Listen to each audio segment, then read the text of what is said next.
Welcome to Hockey Night in New York, where Islanders hockey always reigns supreme. Whether you were raised at the barn in Uniondale or born in the stable at Belmont, Hockey Night in New York is your home for all things Isles. Now, let's drop the puck and get this party started. Ladies and gentlemen, it is Hockey Night in New York. Welcome to the program, everyone. It is Monday, December 15th, 2025. Coming to you live from Florida Media here in Rockville Center with an absolutely magnificent show.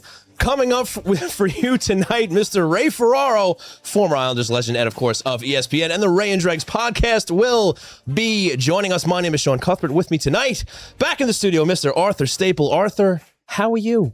Great. A little cold. A little chilly. A little snowed in over the weekend, but not too bad. You got through it. Yeah. You made it. No worse for wear. You're here. All right. And you're here as well. Before we dive into the program, I want to remind you all of our wonderful sponsors, starting with the great Knock Hockey. That's right. Get your board at knockhockey.com in time for the holidays, the all-time family favorite.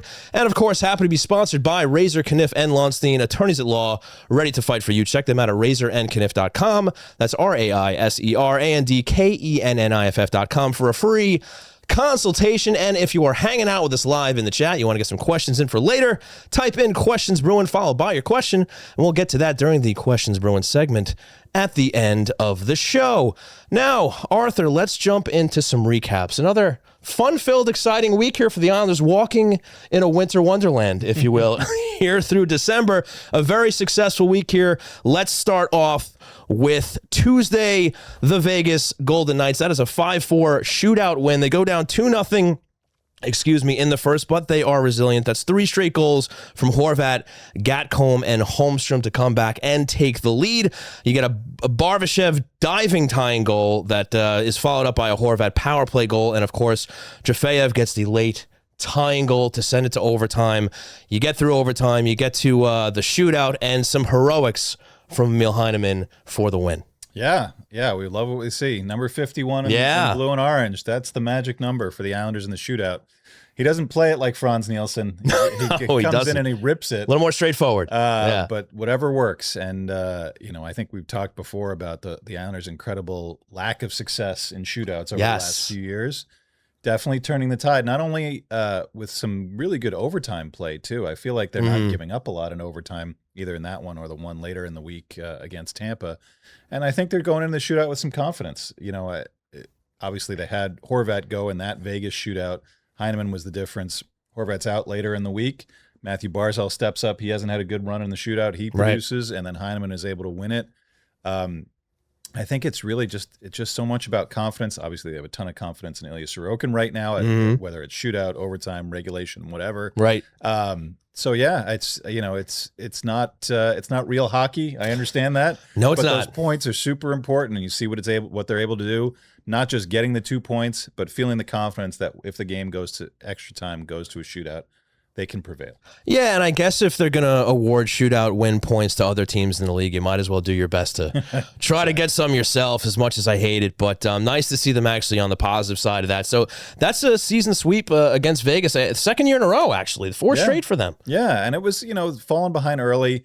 You started to think those first 2 goals, which were kind of, pass off pads type plays. Sorokin batted out 2 rebounds, and Vegas was right there. You wanted to see them adjust a little bit, maybe off of that. I don't know that we saw the adjustments we wanted to see from them. Vegas obviously knows what they're doing at the offensive end, but this Islander team, they are, as we talked about last week, they are never out of it the way that they play. Correct. Really resilient. Obviously, Bo Horvat, who we'll discuss a little bit more about. His offense has really helped them a lot, and I even thought, giving up 4 goals. I thought Sorokin was really sharp in that game. Vegas had a lot of good scoring chances. So, not exactly the way that you would want it to go. You'd love to be able to close it out in regulation, but considering they were down 2 early, absolutely, they didn't give it up, and they were able to fight back and be in a good spot. And speaking of confidence, having that confidence to come back from down 2-0 against a Vegas team like that. Yeah. I think they really have embraced this idea that they can produce enough offense to never be out of a game, whether it's 2-0 or 3-0 or whatever. We don't want to see them down 3-0 necessarily. Right. And they've had some dry spells offensively, but I feel like, especially, You mentioned Gatcomb, he's been playing well. Holmstrom had a pretty nice week, kind of bouncing back after kind of a so-so couple of weeks. Anthony Duclair has been kind of improving nicely.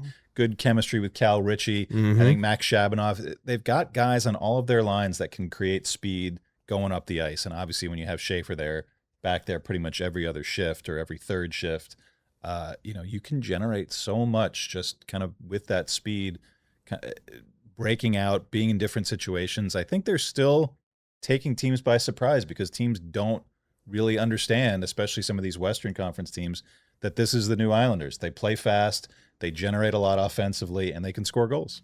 They can score goals. Speaking of doing that, they did it in a plenty amount, if that's a phrase, against the Anaheim Mighty Ducks. Now, going into this last week, speaking of Mr. Tony Stabile, I had said I thought that the Islanders were going to get smoked by the Anaheim Ducks, but I was wrong. Dead on as always, Nostradamus. That's right. That's why I don't gamble. So 5-2 win here for the Isles against the Ducks. Eating crow here for myself here, but you get a 3-0 first period from the Islanders. Mitchell gets his first goal. That was a nice little rebound goal. Stepped up, showed some confidence there. Anders Lee with 2 power play goals in the period, which is pretty impressive for the Islanders. Not only in a period, but in a game. So that was nice to see. After that, the Ducks threatened to come back, but Holmstrom, as you mentioned before, and Ryan Pulock with his first goal of the season, they help them pull away. Riddick was strong in net. And the bad news, Bo Horvat, injured. Yeah, could have been worse.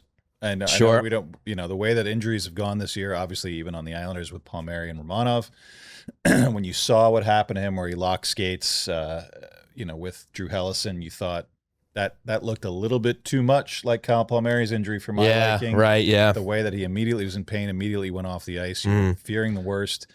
Seems like it's going to be 2-3 weeks, probably, right around New Year's or between Christmas and New Year's. So as far as the Islanders are concerned, that's not a best case scenario, but it's a decent stretch of time that they'll accept. Yeah, I agree with you there. I think that's something that they can probably, hopefully survive through. And they kind of showed that starting yesterday, right? Saturday against Tampa Bay, another tough team and another season sweep here for the Islanders. 3 wins against the Tampa Bay Lightning, a team who, if you have a long memory as an Islander fan, you know that this is a team that has given the Islanders fits in recent years. But this is a strong team. They go to the shootout against them, and wouldn't you know, 2 straight shootout wins in a row for them. Heineman, number 51, the hero once again. So nice turning of the tide here in the shootout. You have the youth leading the charge to get the game opened up. Schaefer and Ritchie open up the 2-0 lead. They were outshot 17-1 in the second period. Tampa kind of took over in the second and the third period, but they held strong. Sorokin has another really strong game in net, and they eke out that shootout win. Yeah, I mean, there was a lot of Sorokin, and they didn't really. Might have been one of their worst games that they played all season, just because they didn't really generate a lot. I think Tampa kind of had them on their heels, even in a lot of that first period. It took them a while to get their first shot on goal. But you do like to see the clutch scoring from the kids. I think I had tweeted it out. First game for the Islanders in which an 18-year-old and a 20-year-old scored goals in the same game since October of 1999. Tim Connolly and Olli Jokinen. My goodness. Way, way back. And obviously, wow. The 25-26 Islanders slightly better than the 99-2000 Islanders. I have a funny short story about Tim Connolly. You want to hear it? All right, let's hear it. So do you remember the record store The Wall? Yes. You do? It's okay vaguely, if you don't. Vaguely, yeah. Fair enough. So it was a big retail store across the country, right? I worked there while I was going to Hofstra. Okay. And this is my freshman year. I'm working at the Roosevelt Field Mall. And this dude walks in with this big fro. This big hairy fro, right? And he comes in and he's this white dude. And I'm like, I think I know that guy. And so sure enough, this guy walks up to the counter with like a reggae hit 17. And I look up and I go, Tim Connolly. Goes, yeah. Nice. I was like, all right, good choice, bud. Well, sold him a reggae CD and sent him on his way. Like that. Tim Connolly from Baldwinsville, New York. My wife's hometown. Get out. Yeah. Look at that. All these Look at all these connections. I know. Just mentioned one guy's name from 25 years ago. 1 degree of separation. Back to Saturday. Yes. Good stories, though. Yeah, I mean, Tampa does what they do, and the fact that the Islanders were able to beat them 3 times in the last 12 days during a stretch and when Tampa's kind of shaken off their terrible start and become the top team in the Atlantic, really impressive. And to be able to win a game when you're not playing your best, Sorokin was fantastic. I think they defended pretty well considering all those shots. Looking at some of the metrics, the high danger chances were not that lopsided. but Sorokin was there when they needed him to be. The overtime, that might have been the most boring overtime we've seen, and that's okay because the Islanders win shootouts now. Apparently, so you don't have to gamble and go for it in overtime if you're the Islanders now, not knowing now that you have a chance in the shootout with the guys that they've got, and Emil Heineman was able to again rip one and send everybody home happy. It was big, and it was such a special day that started out with Pat LaFontaine going into the Islanders Hall of Fame. Really, really great afternoon and evening at UBS Arena. Yes, I'm actually looking forward to talking to Ray about that a little bit. LaFontaine getting inducted there. He was my favorite player growing up as a kid. Kind of crushed. I missed it. I wish I could have been there. Unfortunately, I couldn't be. But from what I understand, it was a really nice ceremony. Yeah, very emotional. You know, there's a lot of things going on in Pat's family's life that's not great stuff right now. But I think he embraced. Just the way that he's embraced being a Long Islander, marrying a Long Island girl from way back when, and his his foundation that's done so much for kids and families on Long Island. He is maybe one of the guys who's not from Long Island that's become a true Long Islander from back in the day, and an honor that's long overdue and was great to see. Yeah, and just speaking of his charity work, I mean, that Companions in Courage Foundation that he started and that he's had going, just such a heartwarming, connection to the community, and just him going out of his way to make life a little better for these kids who are struggling. So it's great to see, and we've had the pleasure here at Hockey Night and with Florida Media, Jay here to collaborate with them on some of their events. So just great to see him also just getting recognized from the team, and because obviously it had a spotty history there, the way he left the team and everything. But it's nice to see that he finally made his way back, and he's being honored for the player that he was, and of course the person that he was. Yeah. I feel like we're hopefully in an era now for a long time, and with John Ledecky and Scott Malkin, that whatever's gone on in the past, acrimonious departures, people upset with the organization, hopefully that's all gone. I think you saw a few years ago John Tonelli re-embraced the organization, a guy who had some bitterness after he left many years ago. I think the alumni weekend, which has been a little bit more scaled down, but anybody that played for them is welcome to come back on this past weekend. So they had lots of different guys from different eras. And to cap it off with Pat's induction into their Hall of Fame. Great honor and great job by ownership and by the organization. Absolutely. Well, speaking of great jobs, let's see if you can do one with this week's anthem, Arthur. After the 3 straight wins from the Islanders, what's the vibe for you here with your song choice? The vibe here is this is an actually good team. Okay, you heard it. So I went with a guy who brings a little swag to the anthems, Jay-Z. Okay. Dirt Off Your Shoulder. Okay. Old school hip hop classic. I don't know how old school it is, but it feels older for some of us old guys who like the older stuff. Sure. And I think the Islanders can feel pretty confident. It's a confident sounding song. You blast it nice and loud. They beat three really good teams at home. They're sitting near the top of the standings. Let's enjoy it. Let's enjoy it. I know the man Jay-Z. I don't know the song, so I'm going to have to check this one out too. You're really expanding my horizons here. I was going to say, you're a little overdue on this one, but you should check it out. It's a banger. Better late than never. All right, folks. Want to thank you all for hanging out here at Hockey Night in New York, Florida Media in Rockville Center. We're going to take a break. When we come back, Ray Ferraro will be joining us. All right, boys. Do you remember the game Knock Hockey from when we were kids? It's an absolute legendary game that they stopped making a couple years ago. However, it's back, baby. You can go to knockhockey.com. That's NOK hockey.com and get it for your kids or your nieces and nephews, or some random neighborhood kid, because they're all going to need it, because otherwise they're going to be playing video games for the next 6 months. And if you don't have kids, get it for yourself, or better yet, your girlfriend. She'll be hurt and confused at first, but once she starts slamming that puck around, she's going to love you forever, or at least the game. Go to knockhockey.com. It's a little pricey, I'm not going to lie, but it's made with real wood by hand in Michigan. When's the last time you heard of a product being made like that? This holiday season, be an absolute legend, make everyone happy, bring the family together. Go to knockhockey.com. Attention all artists, storytellers, and creators of all kinds. It's time to make your content stand out above the rest, and Florida Media is the place to make your visions become a reality. Maybe you want to elevate your podcast and add some video, or turn that novel you wrote into an audiobook, or maybe you just need the right space to produce your daily vlog. Whether you're a seasoned veteran or just starting out, Florida Media has the professional facilities, exceptional staff, and intimate atmosphere to breathe life into your creative passions at every step of the process.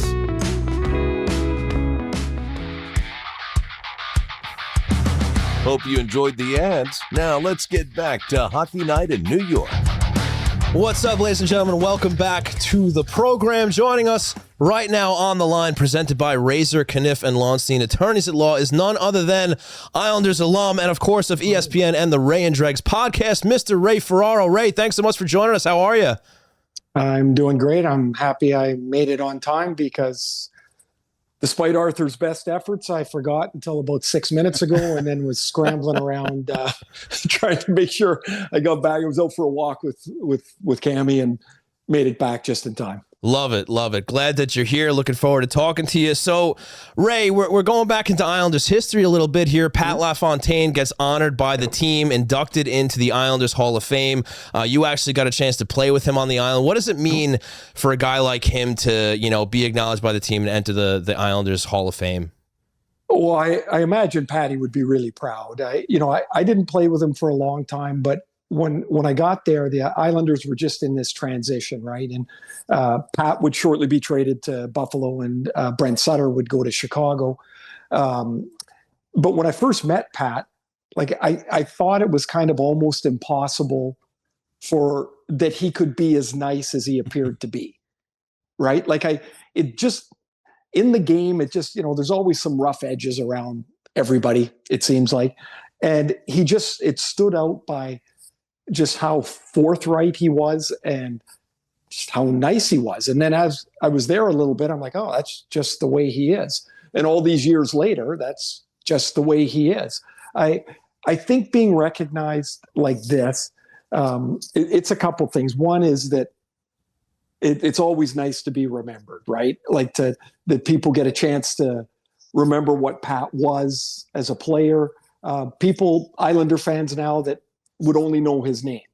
And then they got a chance to see, again, some of his highlights and some of his great goals that he scored. And then when he went on to Buffalo and did the same thing. And, the way he retired, robbed the game. It robbed Pat, of course, but it robbed the game of years of one of the better players of that generation. He really was. He was just his ability to dart through traffic where there was no room, and all of a sudden he was flying out the other side.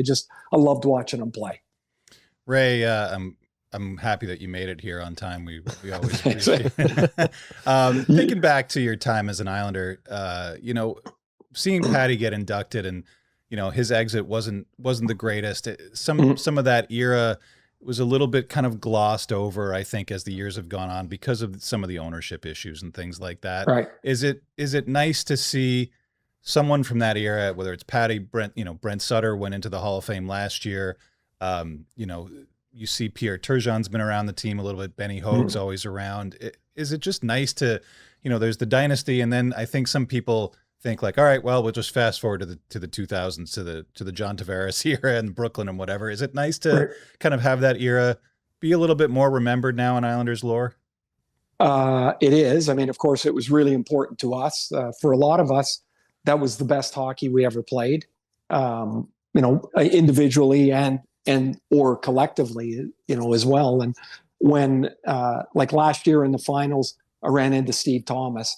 And, I saw Derek King over the last few years as he, has been on his coaching journey. And I see Flats once in a while. And I talk to Glenn Healy pretty often. And we just fall right back into that time because it was such an unexpected, great, almost like a flash of lightning that went across the franchise. And man, the ownership was in turmoil at that time.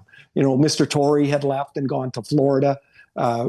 I was lucky, we were lucky to play for Al still, before Al wasn't there anymore. And,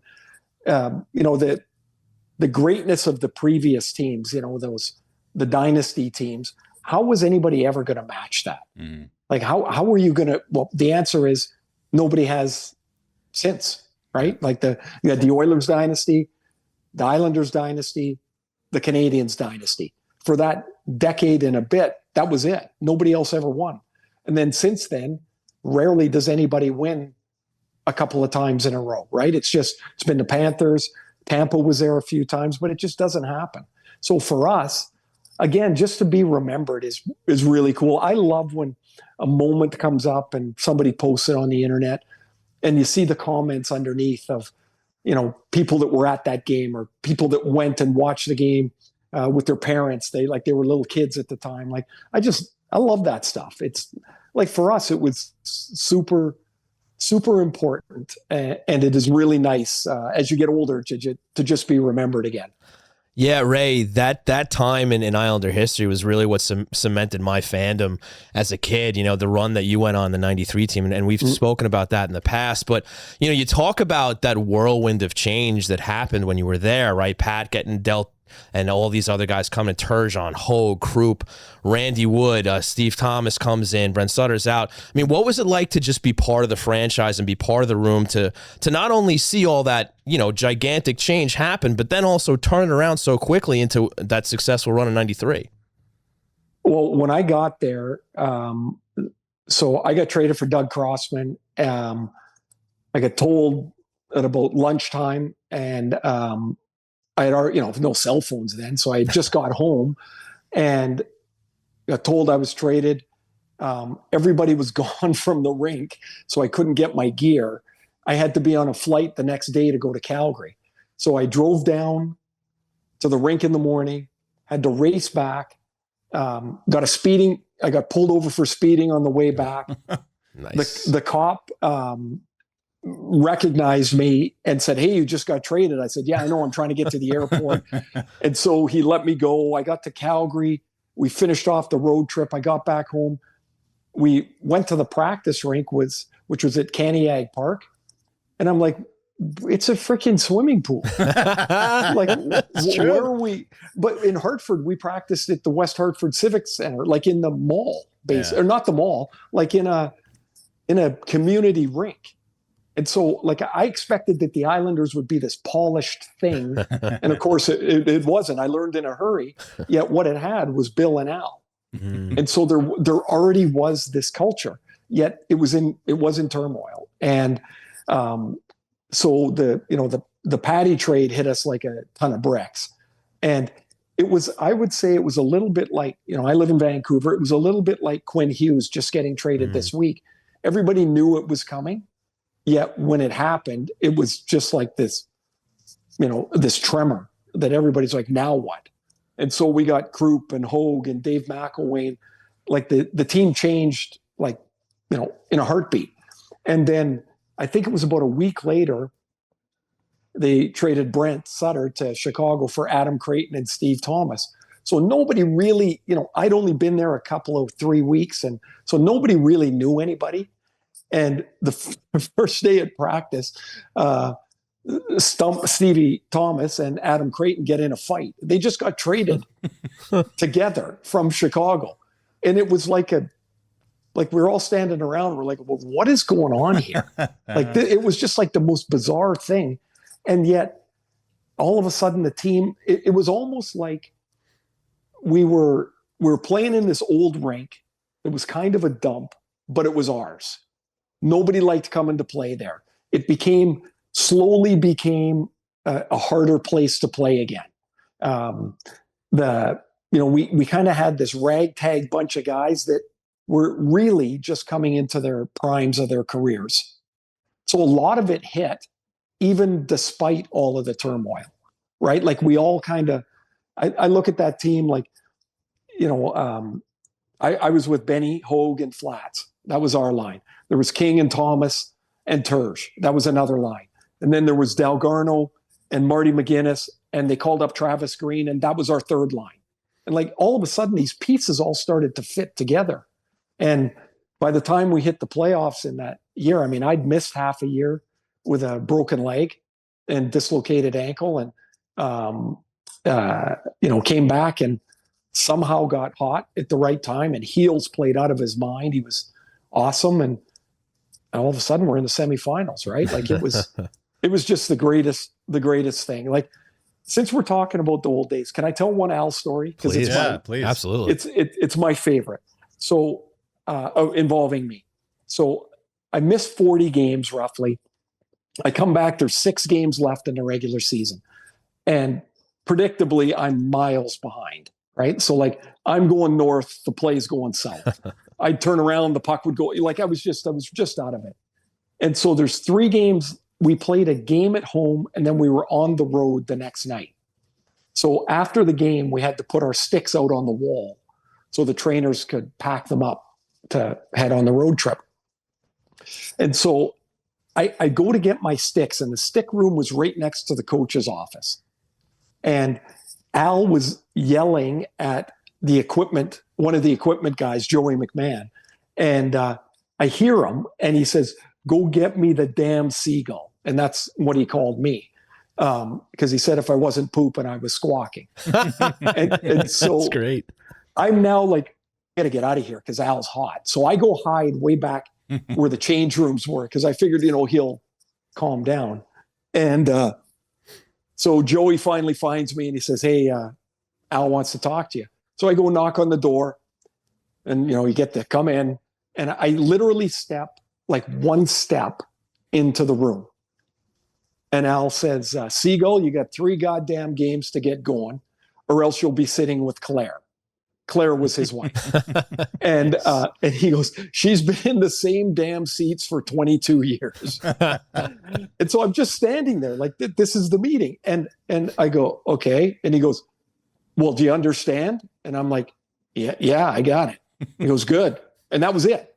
That's so I turned around and walked out. And the reason that, I just think this was so brilliant of Al. He knew he could push my buttons, but B, he gave me 3 games. He gave me the opportunity to get my stuff together. And in those 3 games, I scored 2 goals.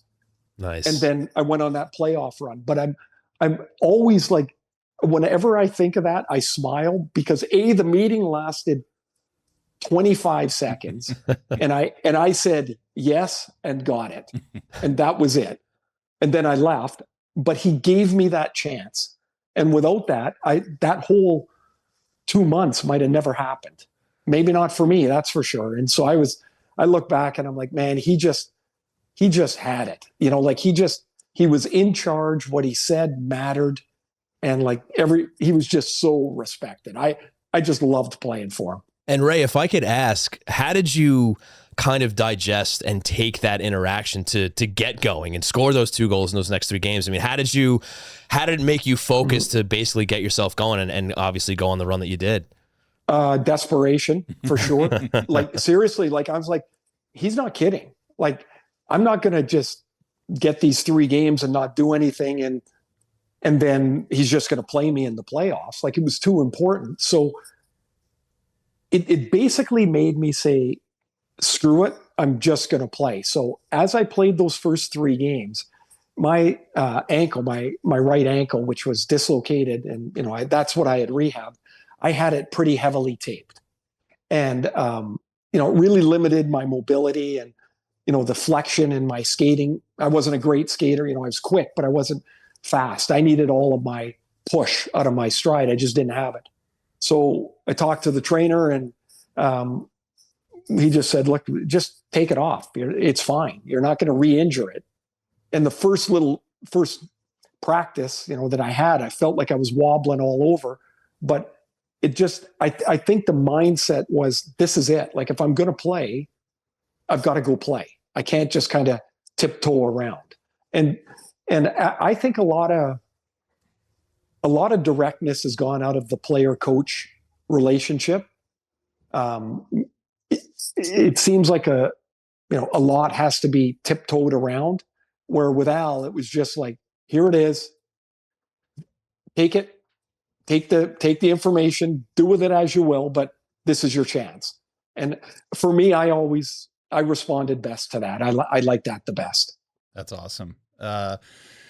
Well, let's shift gears now to modern day Islanders. You've been down here. You've seen them play this year, and obviously you've seen Matthew Schaefer. Yeah. I mean, what are the words that come to mind when you see this kid out there doing what he's done so far in almost half a season? I asked Patrick Waugh before the first game. I'm like, everybody keeps talking about his skating, and you see it on TV, and it's pretty obvious he's a great skater. I said, but who does he remind you of? And he kind of got this smile, and he goes, I'm not going to tell you. I want you to decide. And so he didn't want to say, whoever it is he thinks it is, he didn't want to say. I mean, that was relatively early in, might have been either late October, early November. And so I don't think he wanted to say. I watched him and I'm like, oh my God, he looks like Scott Niedermayer.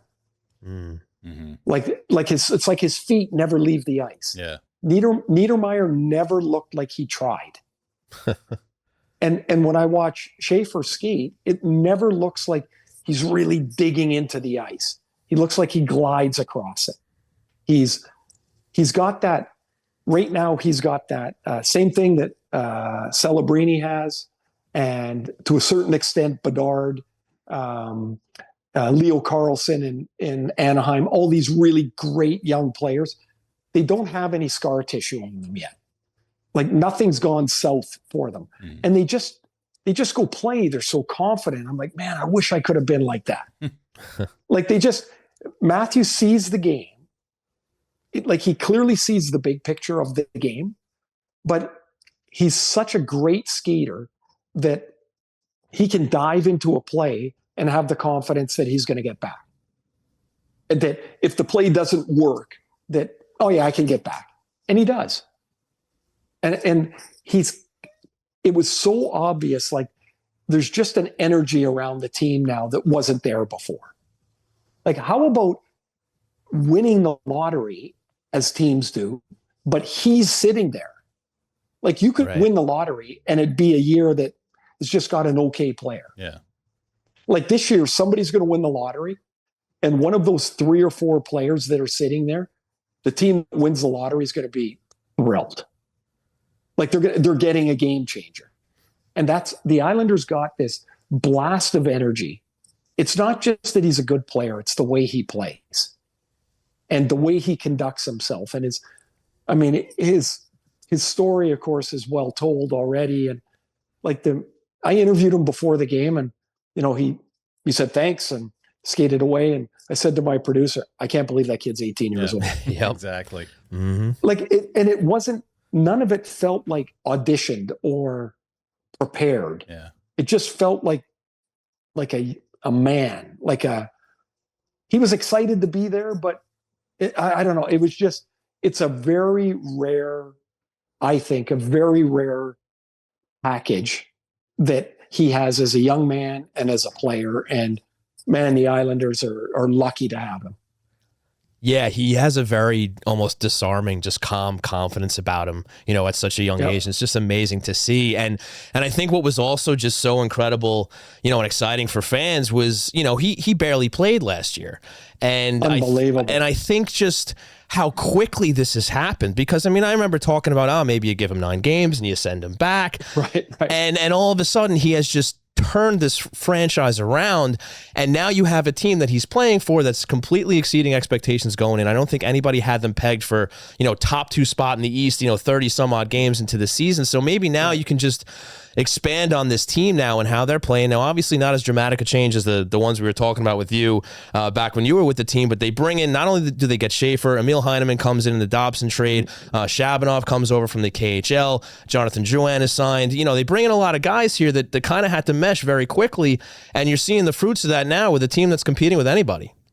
Well, I often find prognosticators, they do the best they can with the information that they have. But a lot of it is you just don't have the information. Last year, Emil Heineman was having a really good rookie season in Montreal, and then he got hit by a car. Right. That'll sideline you. Right? That'll slow you down. Yeah. And so I'm watching him in the playoffs. I did that series, and I was like, man, this guy's good. Like, he's heavy, thick, strong guy. And I'm like, hey, he's a pretty good player. And then he got traded, he's in the deal. And because I saw him would be the only reason I would know that, there's more than what you might think. I didn't know Shabanov at all. And then I didn't know if he was big or small or anything. And then I saw him that game that I referenced earlier. And I'm like, man, he's got a buzz to him. Like there's it's not just a little nifty guy. Like there's I don't know, like an engine to him that makes him like so in my mind, there are small guys and short guys, and they're two different things. A short guy's just short. He's not tall. A small guy is slight and light and gets bumped off the puck. And I would just say Shabanov's a short guy. I was a short guy. There are other guys that are small. And there is if I hope I'm making that picture clear, like there is a difference really to that. Drouin is a really heady, smart player, revitalized last year in Colorado a bit, but he's really battled the injury bug, I guess it is. Like he can't quite get himself healthy for a long period of time, but he's a great passer. So you add him to Schaefer, and now you've got people that'll distribute the puck. And if you distribute the puck, now you can play faster. You don't have to be the fastest skater, but you can play faster. So I look at the Islanders, and it's the way Patrick wants to play. I mean, he's always been this way, like fast and aggressive, and he wants to be up, have his players up the ice. And now they can play that way. And I happen to think Sorokin is a terrific goaltender. Like, I think he's one of the best. And there are times when in the last couple of years, it's like, good luck, buddy. Like, you've got to make 31 out of 30 saves or else you guys can't win. And now it just feels, all of it just feels different. It feels faster, more aggressive, lighter. I didn't see the news, like how bad is Horvat? A couple of weeks, I think. Oh boy, because that look terrible. Yeah. Now that's what happens when you're young. You bounce back. Like us. Well, me in particular, I'd still be lying there because that didn't look very good. But like those guys now, they must feel different in their approach to the game. Like there is a margin of error in the game that they just have never had, even when they were at their best. Like with those hard checking physical teams, there was not much margin for error. They had to win 2-1. Mm-hmm. They weren't going to win 5-1 ever. That just didn't happen. So Ray, obviously it's not, you weren't here that long, you were here a few years ago, obviously when you played and what it is to be an Islander, and you've been around here, you've come in here many times over the years that they kind of get the short end of the stick attention wise around the league at times. Sure. So, and knowing that they've played this way for the last few years, back to the Barry Trotz era, that they've been a grinded out, they've been a team that doesn't necessarily produce a lot of offense. When they've made these changes and they're playing fast and they're producing offense and they're having fun and it's exciting to be around this team, do you think the league is caught on yet? Whether we're talking about the media side of it, the virality side of it, social media, whatever, or just even the other teams' game planning, it seems like people haven't caught on yet to what this team is. Do you agree with that? Oh yeah, it's too soon. Yeah. Right? Because 30 games, like, you mentioned about the surprise of being in the top couple of seeds in the East after 30 games. And there's always a bit of a prove it to me. Yeah. Is this like everybody could have 2 good months, right? Like any team can really, the goalie gets hot, if the power play is great, whatever it is, you can put a stretch together, almost any team. It's harder. It's almost like it's easier to get in a slump than it is to get out of it. Mm-hmm. Once you build a reputational view of your team, it's harder to break that mold than it is to build it. So what the Islanders, when Barry was coaching, like and Lou was managing, like their vision was check and physical and goaltending and right. That was it. Mm-hmm. Right. Like that's how they played. And it's 30 games isn't going to break that. It's going to take more than that, a length of time to break that. And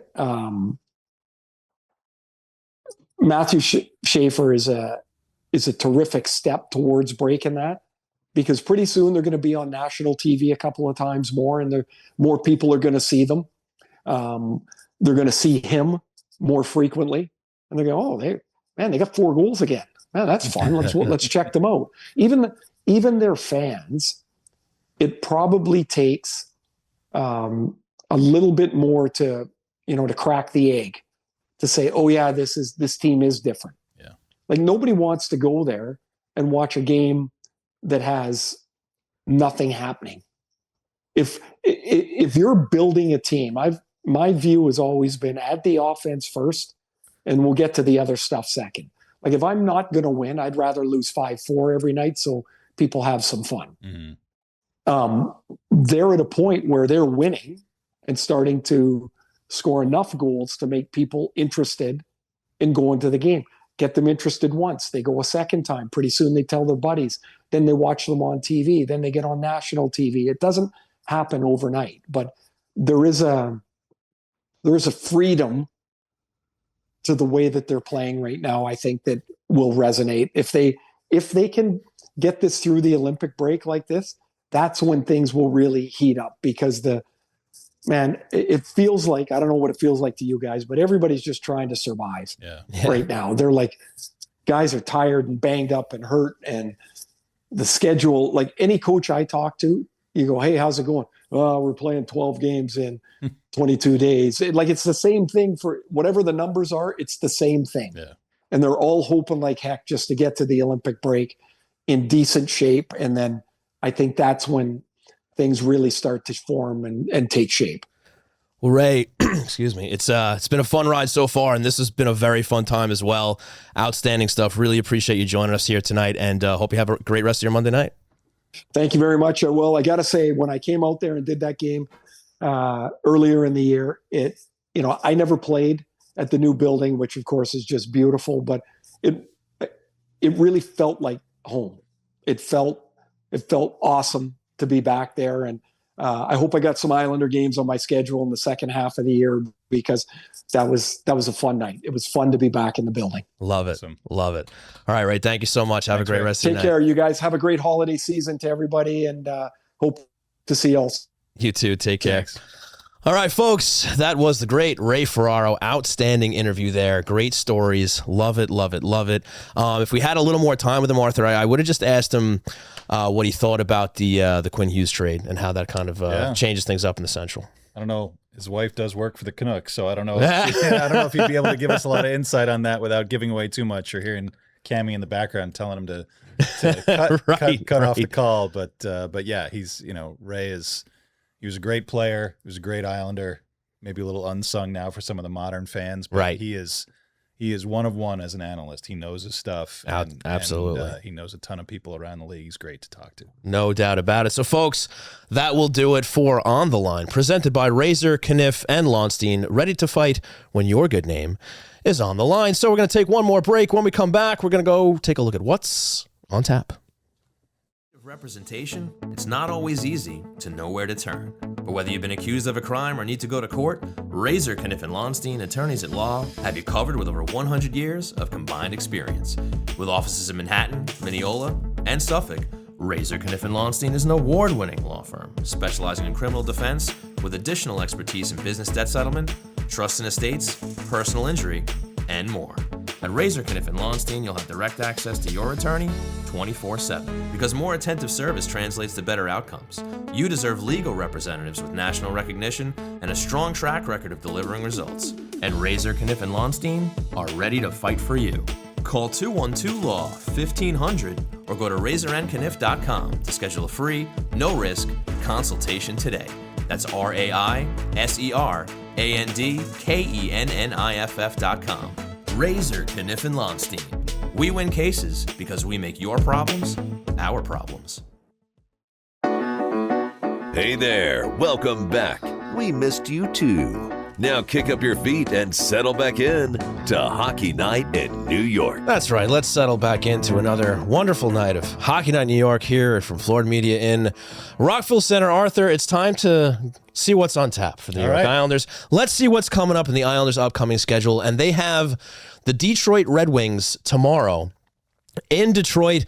Another opportunity for a season sweep here, because speaking of smoking teams, the Islanders did that the two previous times by five goals in each game. Now, I'm not sure that's going to happen again, But you'd like to think they have a shot here against a team in Detroit that they have played against very well. However, they are at the top of the Atlantic Division standings, tied with Tampa right now. So they've been doing well on their end, obviously led by DeBrincat, Raymond, Larkin over there, and but the goaltending has not been great. No.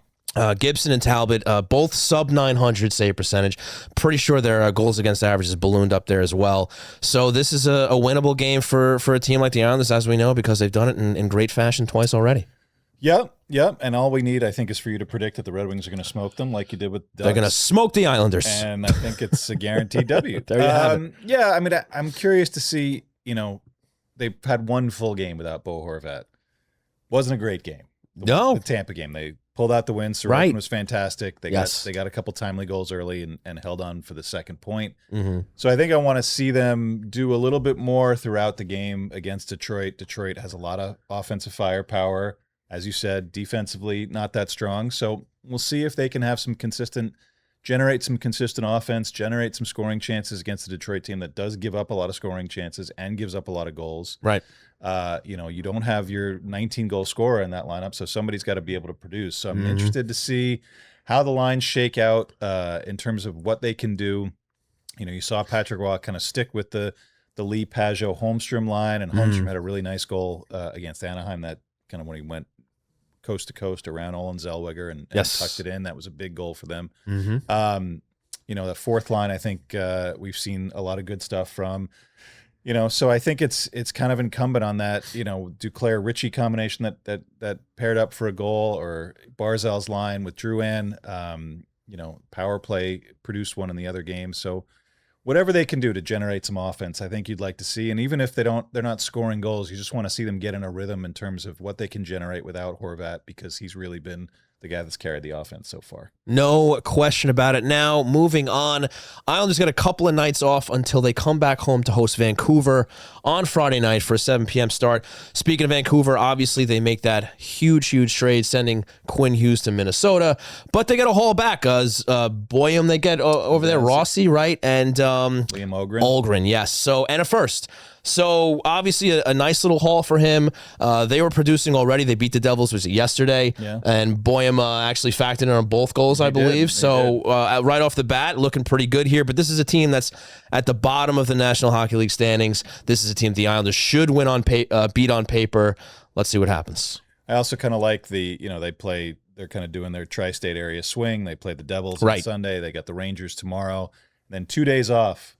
If I'm the Islanders, I like being at the tail end of that. Sure. 2 days in the New York area with nothing to do, young team, bring it on. Let's see them try to get back out on the ice for a competitive game on Friday. So I feel like the Islanders coming home, rare Friday night at UBS Arena against a team, like we said, that's been struggling. Seismic change, getting rid of their captain and best player. So we'll see where they are, and we'll see where the Islanders are. And again, if it's 2-1 and the Islanders aren't generating a ton, fine. If it's 5-1 and they're still generating a lot. Obviously, Thatcher Demko's been still a pretty good goalie for in the Vancouver net. But I like being the area team that catches that visiting team from the West Coast on the third stop. Sure. With a couple days off in between. Yeah, that sounds nice to me. Hopefully it works out that way. It doesn't always, but no, we'll always, see. And I guess, looking at this coming weekend, obviously Friday versus Vancouver, we're going to talk about Saturday in a second, but we've seen how well the Islanders have played against the upper echelon teams in this league, and now they put a lot of that behind them, and they have an opportunity here to play the Vancouvers of the league, and now going into Saturday, the Buffalo Sabres of the league. Now, are they going to continue to play at the level they have, or are they going to play down to their competition and start forking over points that at this point you come to expect now, right? These are teams they should beat. These are points that they should bank. Are they going to let up against these teams, or are they going to play them well? And speaking of seismic changes, in Buffalo, another one there, Kevin Adams is out as general manager. Kekalainen comes in to take over. And this is a team who just hasn't been able to get it together for the better part of the 21st century. So is this the change that's gonna do it for them? I don't know. But this is another team who's on the other side of the conferences here, also at the bottom, however. They're still in it in the sense that they're still only 6 points out of that wild card, right? So they still have something to play for. This is a team who still wants to turn their fortunes around, especially with the GM change. So I don't think that's going to be an easy game in Buffalo on Saturday. No, but the only bright spot of not having Bo Horvat for the next, whatever it is, week, 2 weeks, whatever it's going to be, you know that you have to dig deep. You know that you're missing your top offensive guy. Right. So you're not going to coast in any game. You know, again, Tampa is maybe a different story than a Vancouver or a Buffalo. Tampa is the team that's got an incredible pedigree. They're playing pretty well this year considering the incredible injuries they've also been dealing with. So maybe you accept that first game, the first full game without Bo Horvat as kind of a clunker or whatever, and we'll see what they can bring in Detroit tomorrow night. But the weekend, to me, you take nothing for granted. Who cares where these teams are in the standings? Islanders are missing 2 of their top 6 forwards. They're, Kyle Palmieri's not coming back. Right. Alex Romanov's not coming back. Right. You treat it as we're at a disadvantage with our personnel, and we're going to have to grind it out no matter what. So hopefully they embrace that idea. You still want to see them do what they do, which is generate chances and play fast. But you have to understand that if it's a 1-0 game or a 2-0 game, you're not gambling for more. You need to be a little bit more conservative without Bo Horvat out there. So I would hope that regardless of who the opponent is, they understand that, they're at a bit of a disadvantage compared to where they've been for most of the year, and they need to play a little bit more, not conservatively, but a little bit more aware that you got to have a little bit of mental fortitude, a little bit more toughness, a little bit more jam, whatever you want to call it. Sure. Yeah. And just a litmus test of different sort, right? Yeah. Where, again, teams that they're coming up here in the schedule that, maybe, again, you expect to see them win just because of where they are in the standings, but we know that they actually have to get it taken care of on the ice. Yeah, for sure. All right. So, folks, that will do it for What's on Tap. Now we're going to go to Hero of the Week.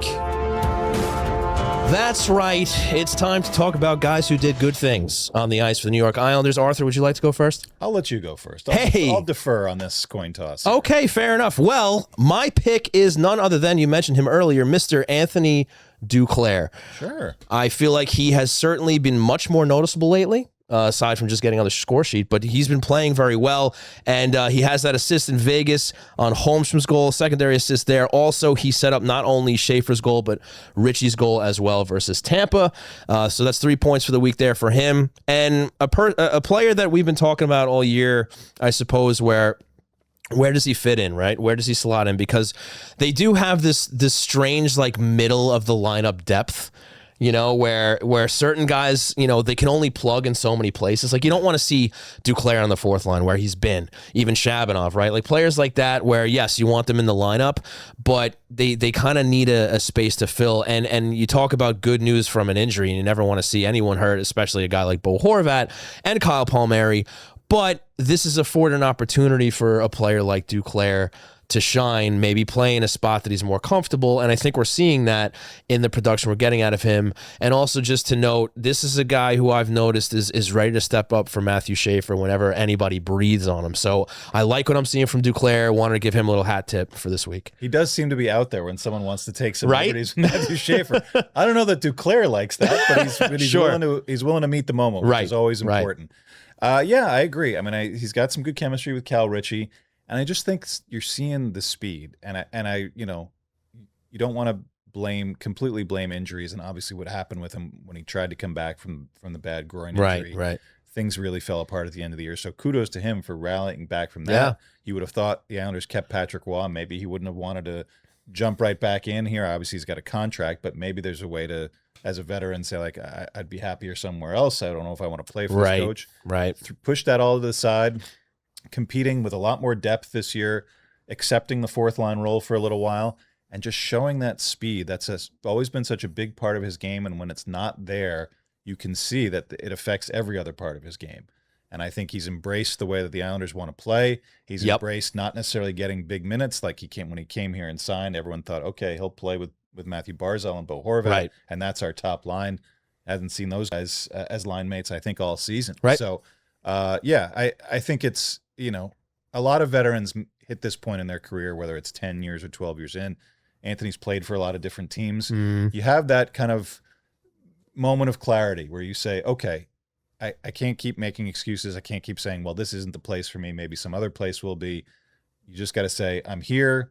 I'm signed. I can be a part of this team. This team can be really good. If I do what I'm capable of, whatever they want me to do, I'll do it, whether it's jumping on some big guy's back that's shoving around my 18-year-old teammate, or whether it's getting up the ice to make plays. I think it's I agree with your choice. It's a good choice. We're seeing good things from him. And to go along with all of that, the guy's having fun out there. Anytime he's on the ice for a goal, he's smiling ear to ear. He's having fun. He's having a good time. So I think that's just kind of, also shows just the kind of experience he's having now with the team after all that stuff is behind him, and he's contributing. And I think it's great to see. And this is a guy who they're probably going to have to lean on while guys like Bo Horvat and Kyle Palmieri are out. Yeah, for sure. All right, Arthur, you're up. What do you got? I'm going to go with our shootout hero of the week, Emil Heineman. Nice. We've seen his, he was on such a hot streak earlier on, and he's definitely cooled off. I think it's maybe 15 games without a goal now, 14, 15 games. But no matter. Again, like Ray pointed out, he is a guy that has a really good skill set. He's a big kid, and I think he's also understanding that if I'm not scoring goals, there's other things I have to do, and one of those things is be an ace in the shootout, shooting 100% in the shootout. He's never missed. Right. It's incredible. 3 for 3. So you love to see that, and kind of the big smile on his face after he ripped that one back past Jonas Johansson on Saturday. This kid's going to be an interesting one to watch, and I don't know that he's going to be a 30-goal guy the way that we thought. People were thinking maybe he'll be a 40-goal guy the way that he started. Right. I don't know that that's going to be in his bag just yet. But what is he making? $1.1 million? Right. I mean, it's I love the online discourse of the Noah Dobson trade, not the Emil Heineman trade. Right. I don't know if we can go that far, but he, you are definitely seeing why Matthew Darsh insisted that be the roster piece that came back. Yeah. This kid, I don't know if he's going to be a top 6 guy for his whole career, but he will be a top 6 guy. He will be a number 1 power play guy with that shot and the way that he plays. I don't think he's going to score 30 this year. I don't know if it's going to be next year, but at some point before he's out of his 20s, this guy is going to explode, and it's going to be fun to watch. Yeah, I love his game. I think he's been excellent, and just how quickly him and Horvat clicked. It's such a shame that Horvat's out now, and hopefully he doesn't go another 5 or so games without a goal because Horvat's not around. But to your point, he also knows how to play the game even when he's not scoring. And that's what I love about him. He's kind of this spark plug all-around guy, spark plug with skill, right? Where he's got the big body, but he's also got the smarts, and he knows how to play defensively. And I think he's been excellent in just about every facet. And yeah, if you finally found a guy who can put pucks behind a goaltender in the shootout, you staple him to the top 3. I think we're going to see that now. and hopefully you get that bonus point. Because you look at a team like Philly, I was looking at the standings, I think they might have lost the other day for the first time, but they were 5-0 in shootouts. I was like, these guys are just picking up bonus points. You think about it, every 9 regulation. They only have 9 regulation wins. I think it was the Islanders maybe 7 or 8 years ago, but there's always that one team that's sitting in 9th or 10th, and they're like 0-7 or 1-7 in the shootouts, and you're like, if you flip that record around, you are in the playoffs. Right. And I know how silly the shootout is, and we'd all love to see it go away. But it's here, and the points matter. This is the Barry Trotz method. He would always hold up the 2 fingers, no matter how they played. You got the 2 points. That's all that counts. Well, great stuff, Arthur. I think 2 excellent selections for Hero of the Week, Anthony Duclair and Emil Heineman. And now I'm going to tell you all about Isles Fix. But by the way, that was Hero of the Week presented by Knock Hockey. Remember, you still have time to get your board in time for the holidays. Go to knockhockey.com. That's right, get your board. We got our board right here. Love this one up here. So once again, knockhockey.com. And now I'm going to tell you about Isles Fix. That's right, Islanders Country. Get your daily fix of Isles news, highlights, and analysis by subscribing to Isles Fix, the Monday through Friday Islanders newsletter sent directly to your inbox. Sign up for free or become a paid subscriber for added benefits at ilesfix.substack.com. And now it is time for Questions Brewing. It's time for Questions Brewing. So go ahead, ask us a question. Yes, this is also the time of the show we introduce Edzo behind the glass. How you doing, Welcome bud? to the Snake Den. No Snake Den tonight. I miss Jake. Jake could not be with us tonight, Jake. unfortunately. Yes, feel better. Feel better, Jake. Apparently, some food got to him, unfortunately. Yeah. You hate to see that. But you're here, Ed. Yeah. So I'm good. Considering, I didn't have to wait in an airport for 16 hours to catch a flight like someone I know. I'm all things considered, I'm fine. Great to hear it. What's going on over there? Yeah. Questions. Okay, let's hear them. What do you got? We're going to start off with a question from Jeremy. He says, is it better for morale and hunger for the guys in the AHL if multiple players are getting a shot? if all players are playing well enough, and then send that energy down to B-Port to boost morale and development. Okay. I like that question. All right. Can't hurt. No, Certainly can't hurt. Bridgeport's, they're not doing that great record-wise this year. Obviously, they had the big change at coach. Rocky Thompson's in charge there. But yeah, I mean, I think there's got to be a lot of synergy between the big club and the AHL club. I think coaches tend to talk a lot, whether it's Patrick Watt or Matthew Darsh or one of Matthew Darsh's assistants in the front office. Someone is in constant contact with the AHL team, finding out who's playing well, especially if you're kind of teeing people up if they need someone to come up. You figure out, I think that's how Travis Mitchell got here. I don't think his numbers are particularly good, but you see some of the details in his game, and I think he's handled himself pretty well in the NHL. Yeah, for a number 6 defenseman. And Isaiah George has just come back from missing a month with an injury, so he's now kind of eligible to. Maybe we'll see him come up in the next couple of weeks once he gets back up to speed in the AHL. But in general, I don't know that it's about morale. You have to earn your stripes in the AHL. You have to earn your call up. You have to earn your space. Now even with the ECHL, every team has an affiliate down there. If you're not earning your keep in the AHL, you could go down a level too. I don't think anybody just stays there because they were a high draft pick or anything like that. So morale has kind of got to be self-generated, I guess you could say, at the AHL level. You got to make sure that you're doing the right things to get noticed, to stay in that lineup, to produce there, so that you can move up the ladder. And it's nice when the big club is doing well, but I think it doesn't always necessarily translate to the little club doing well or to guys getting call-ups because we want to see them be a little bit participate a little bit more in the fun that's happening at the NHL level. They got to do that on their own. Brilliantly said, Mr. Fair Staple. assessment. Next. Am I Crying says, with all these Isles Hall of Fame inductions over the years now, when will it be time to retire the microphone and honor Jigs McDonald? Maybe name the broadcast booth in his honor.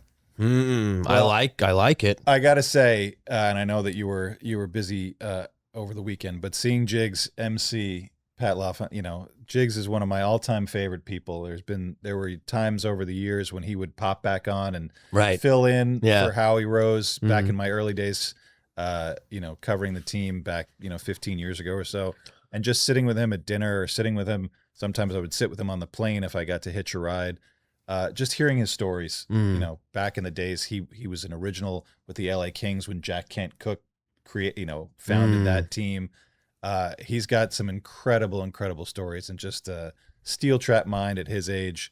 He's one of the best and just the nicest person too. It's, there's people, for me, my feelings about Jigs, I was a Ranger fan growing up, right? And the Islanders were obviously the good team, and the Rangers were always second fiddle. And so I would watch Sports Channel and listen to Jigs, and I'd be like, oh God, I hate that guy. I hate hearing that voice. And then I, become an adult, and I go to become a hockey writer, and I go and meet him, and I'm like, he is the nicest, get holiday. And you hated him again. Holiday cards, Facebook wishes. He's just, he's just a genuinely good person, and it's great to still see him. And yes, I agree with you. Am I Crying? The Islanders need to honor him, need to put him in their Hall of Fame. They need to do whatever they need to do. Stan Fischler, who was one of my early mentors, has the press box area named after him. Well, yeah, the broadcast booth should be named for Jigs, no doubt.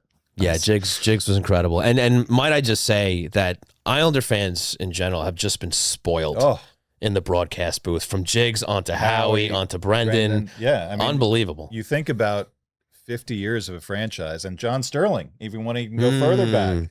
These are legends. These are people that, if you're talking about a broadcasting award in the NHL Hall of Fame, every one of them is eligible, and every one of them should have a chance to be in there. So, yep, Islanders fans, you may not feel so lucky with the fortunes of the franchise the last 40 years or so. Fair. But lucky to be able to watch and listen to those guys, because they're all great. Jigs is a gem. Yeah, Sean, I don't know if you know that John Sterling broadcasted for the Yankees, because you're not a baseball guy.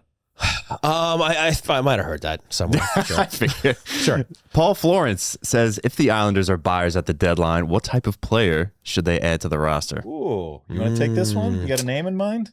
I'll be dead honest and say no. I don't have one particular. No, I don't have a guy that I have on the board yet. No, because you know what? Like, but this is good. It's an evolution of a past conversation we've had, right? We've talked about that deadline, and now we're even further into the season. Oh crap, they're still winning. Yeah. You know, oh man, like maybe this becomes more of a realistic option here.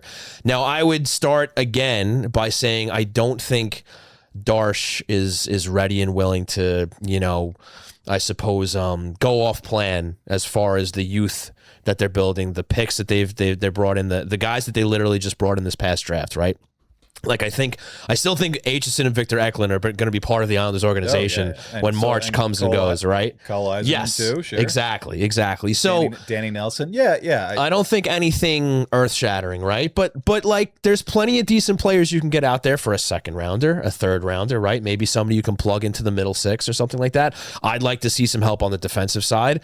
We love the rejuvenation of Adam Pelech and Ryan Pulock. They've been excellent, but I still think they could use help in the back end. So again, not naming names. If there's somebody that can just shore up the defensive side of things, especially knowing that Romanov isn't coming back, I think that would be a step in the right direction. And, you know, you see the fourth line seems to be settling now, right? Maybe you're okay there. You're going to get Horvat back, and you're not going to get Palmieri back. So maybe if they're lacking maybe in that, you know, area, if like we're still waiting to see if Shabanov's going to be a long-term replacement there, a guy like him, right? Or if Holmstrom continues to rediscover his game, maybe some help in that area. But I don't think that we're going to see any Quinn Hughes mega deals at the deadline for sure. Yeah. I actually threw a few names out on Twitter today. Okay. I've been asked the same question. And I've been hearing, you know, I don't talk to quite as many people around the league as I used to, but I do talk to some. And I think they're all kind of in that mode of like, yeah, I could see this team adding. And I totally agree with you. I don't think it's going to come at the cost of any of these prospects. Right. We're definitely looking strictly at draft picks, maybe lower level prospects if they could get away with that. I'll throw out a couple of names. Please. Because that's what people love to hear. You're the expert, Arthur. Mason Marchment. Okay. From the Kraken. Pending free agent. 30 okay, years I old, like that guy name. Who has had some scoring in his past. He's a good middle sixer. Plays with an edge, which is maybe something that you want to add to your mix if you're going to be a playoff team. Mm-hmm. And here's one that I think Isles fans maybe some strong feelings about. Nick Leddy. Mm-hmm. Old friend Nick Leddy. He's in San Jose. With a beard. And how excited would he be to be back here and be able to have the beard? Right. He's lost a step for sure. He plays with such amazing speed, but he's a left shot guy. Mm-hmm. They've kind of got that hole. Travis Mitchell's done an okay job. Right. Adam Boquist done an okay job. Right. But you're not looking for a guy who's going to play 25 minutes. You're looking for a guy who's going to step in, who can keep the pace up. I think he can do that. You know, I watched some highlights of their incredible comeback, San Jose's comeback when they're down 5-1 against Pittsburgh. He was on for a lot of goals against, but he was definitely playing his off wing. He was playing a lot on the penalty kill. These are not things that we think of when we think of Nick Leddy. He's kind of forced into those situations out there in San Jose, and also a pending free agent. And this is not high cost additions. Right. You're thinking about if you're a playoff team and you're Matthew Darsh. It's not even a reward. You know, you always think about he's going to reward the team for being good and getting in the playoffs. No, what you do is you add guys to the mix that you know are pros that have been there before, and even in Nick Leddy's case, have been here before and understand what it takes to succeed on Long Island, playing here, familiarity with a lot of the guys that are still here.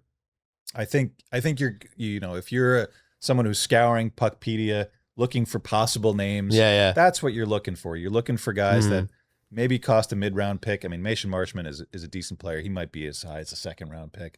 But Nick Leddy for a fourth-round pick, maybe a conditional fourth. What's a fourth? Why wouldn't you take a flyer on that if you have the cap space, which the Islanders certainly do? And if they do want to get a little spicy, they do have 2 first-rounders coming summer. They do. So maybe Matthew Darsh is like, all I need is one. And I see a guy out there that I'd like to add to this, you know, vision that I have. So maybe you could see something there. Yeah. It's interesting. Obviously, that pick is going to probably be the 32nd. I mean, it's going to be as low as right now. It's looking like the 32nd. I mean, that's true. I don't know how high up it can get. I guess if Colorado gets bounced in the first round, it could be in the 20s. Quinn Hughes might change the game there in the Central. You never know. But yeah, you have that pick in your pocket. I don't know that I want to be able to want to use that right now if I was Matthew Darsh. Mm-hmm. I feel like you're having success with the group that you've got. You've got guys competing for spots. You've got a guy in Max Siplikov who can barely see the ice, and there's been some talk, among some of the NHL insiders that teams are calling on him. Mm-hmm. So I feel like you're in a, if you're Darsh, you're in a really good spot. The team is successful. Definitely. There's no glaring holes, knock on wood. You've got guys playing well at all different positions. So I feel like you ride this for a while, you get to the Olympic break. If you've still got health of the guys that are currently healthy and you're still in a good spot, then you spend that Olympic break time saying, okay, we'll go out. Maybe we'll see what it costs for a guy like this. We'll see what it costs for, I think Michael Bunting was another name that I threw out there from Nashville. Guy who's, can score goals, plays with an edge. I think those are the kind of guys that you're looking for. Okay. I like it. Moving on now to Mr. Thomas Boyle. Hey, Thomas. what's up, TB? My, how the turntables with. He wants to know if we think the Islanders are winning the Stanley Cup this week. This is amazing. This- This is why we love Thomas Boyle. This week? It took what? Well, yeah. Well, last week it was doom and gloom, Right. and now they have a shot at the Cup. And when they have a shot, why not win it, right? Yeah. Yeah, why not win it? Why would you just go there to go there? You got to win it. That's true. That's true. I love it because it wasn't long ago you wanted everybody under contract fired or waived or released. But Thomas, this just means that you're turning positive, right? Yeah. Optimistic. That's great to see. Especially if they get Tage Thompson, like he was asking for. That's when we right. were at Bagel Boss. Dangle that first pick, buddy. That should be. Yarmo Kekalainen. I think we have another Tage Thompson question. You never know. Love it, Thomas. Listen, maybe they will. That's all I'm going to say. Maybe they'll win it. Maybe. And Arthur, your opinion? I'm gonna punt it for. You're gonna punt? I can't. Oh my God! All right, another turnover. All right, DTMR says, hearing anything on Sippy to Montreal, what would the return be? Not much. Yeah, you Toronto just said he can't see the ice. Was the only one that I'd heard because I think Toronto had some interest in him when he was coming into the KHL. But I think you have to be a guy that's playing to. I was just about to say, to get a good return. I don't think if they were trading him, I think that would be more of there's a player that they like somewhere else that's fallen out of favor too, that they would just swap their problems with, right. More of a throw in for another but deal. I feel like this is more, if they were going to go out and get one of those pending UFA type forwards and then they traded Siplikov, somebody drops it, whether it's a Kyle McLean or somebody drops out of the lineup, you're not gonna make a blockbuster deal centered around Max Siplikov, unfortunately. Well said. Okay. I don't need to add to that. There you go. Ludiculous asks, do the Islanders need to start dumping the puck now? Because right, like what's they changed the rules? I don't know. Is it because of? Actually, I mean, they're winning games, so I don't know why you'd want to even change things up. They're one of the league leaders. Mike Kelly from Sport Logic tweeted the other day. They went from, I think, bottom 2 or 3 in the league last year in carry-ins, right? Line to I think top 3 now, and it's obviously a lot to do with Matthew Schaefer. But I think, we've talked about it a lot, and Ray was touching on it. This is something I talk about with a lot of people around the league. He has helped change the way that they play, which is incredible for anybody, much less an 18-year-old. He's the one that's leading the rush. I think he's inspired a lot of confidence in some other guys to do that same thing. Yeah. So yeah, no dump-ins. No dump-ins. I'm sorry. The fourth line, sure. Let Mac and Sazika stump it in every now and then. But I think why mess with a good thing? Exactly. Yeah. Path 268. He says, is Waz's impact on the culture underrated? I like that. I think there's certainly some room for that to be true. I think that Patrick Waugh was probably the most overlooked name heading into this season with everything else going on. Sure. I mean, I think it was touch and go whether he was even going to come back. Exactly. It was definitely a real question whether Darsh was going to retain him. And I think he has changed some of his approach a little bit. I think he's trying to be a little bit more relate to the modern NHL player a little bit more. I think he's, I think he did some reflecting after the Duclair situation last spring that you can't really say those kinds of things about anybody in the NHL anymore. It's just not, it's not a way to be. We love that story from Ray about Al Arbor Right. But I don't know if that stuff can fly now in 2025. Right. So good on Patrick for understanding that you have to treat your players a little differently, even maybe than he treated the younger players and juniors. And also for kind of embracing this style that he's very much in sync with Matthew Darche on, that Matthew Darche targeted, whether it's Jonathan Drouin or Shabanov, guys that can play at the pace that Patrick wants them to play. And the culture part, I think that could always be there. Talking to guys when they hired him, I remember, I think it was Matthew Barzal just was kind of like, it's Patrick effing Waugh. Like everybody knows who this guy is. Right. And he's coming to Long Island. It was incredible, I think, to a lot of guys, even in the room, that someone like him would be brought in. Right. So I think that part of it, he's a very unique personality, very confident personality, Sure. obviously based on his incredible career that he had.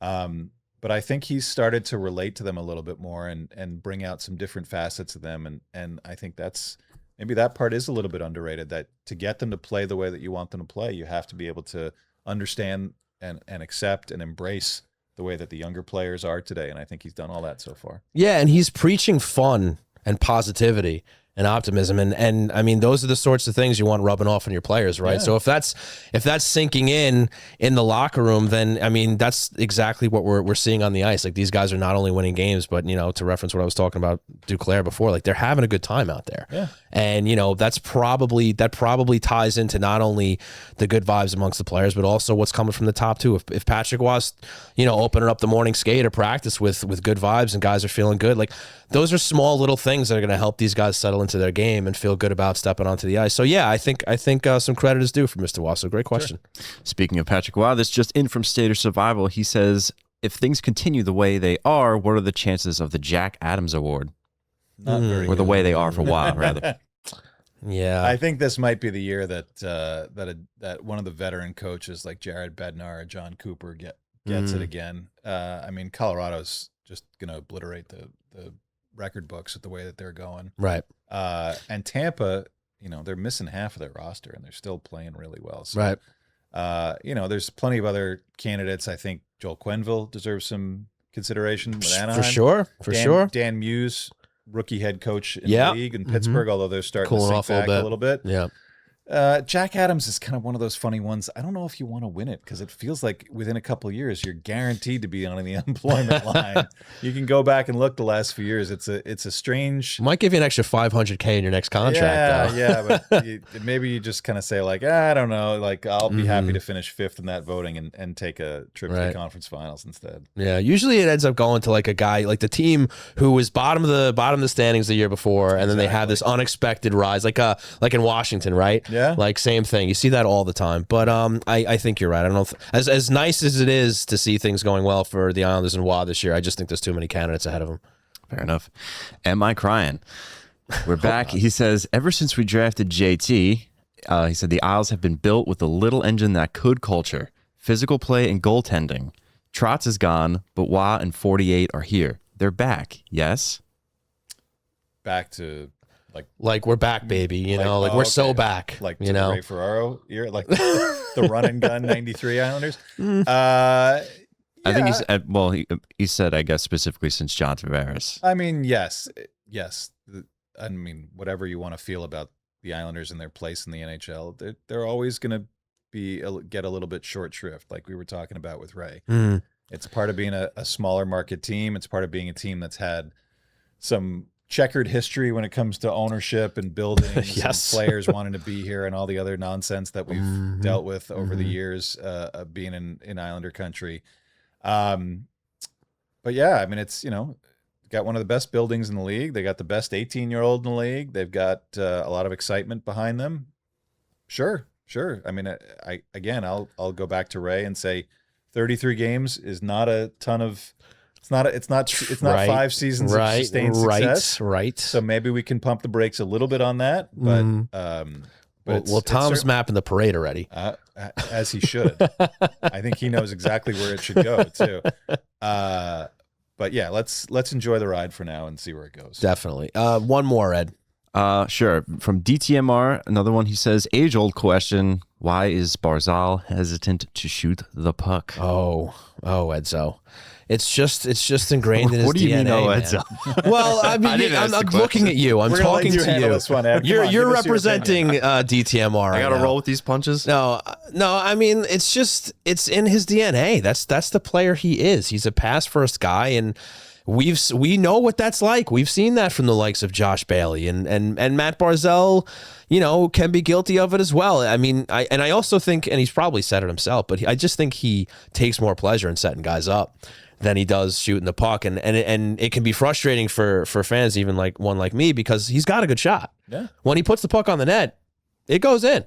Not all the time, but it goes in. What has he got now? 8 goals so far? I don't know. I don't look at the stats, Arthur. If he scores 20, that's a good scoring year for him. I don't have a problem with him and the way that he's shooting it. I understand Bo Horvat's out, but Bo Horvat's on a 40-goal pace. Right. Matthew Schaefer's on a 20-goal pace. Not bad. Emil Heineman's on a 20-goal pace. There are guys on this team that can score. I don't know that we need to dust off the old saw of Matthew Barzal needs to shoot more if they've got guys that are shooting. I think all of that is fair. I just think, generally speaking, the guy's got a good enough shot where it's okay if he shoots a little more than he does. I think that's fair. Yeah. I just got a question about it. Like, okay. You think people see that he's such a fast skater, and he's usually first, like if he's on a breakaway, that's what they're getting to, is like he kind of just skates around a little bit, like kind of hesitant to shoot. Even he's like first one, he's first one into battle most times, like he can he can get there first. He does like to, when he leads the rush in, he does like to pull up on the half wall and look at his options as opposed to attack the net or look for a shot. So yeah, I mean, it's part of what we were saying before, in the sense that that's the game that he plays. He's looking for options. He's looking for guys that he can thread maybe a more high percentage shot opportunity than the one he might have. And maybe it is to his detriment every now and then.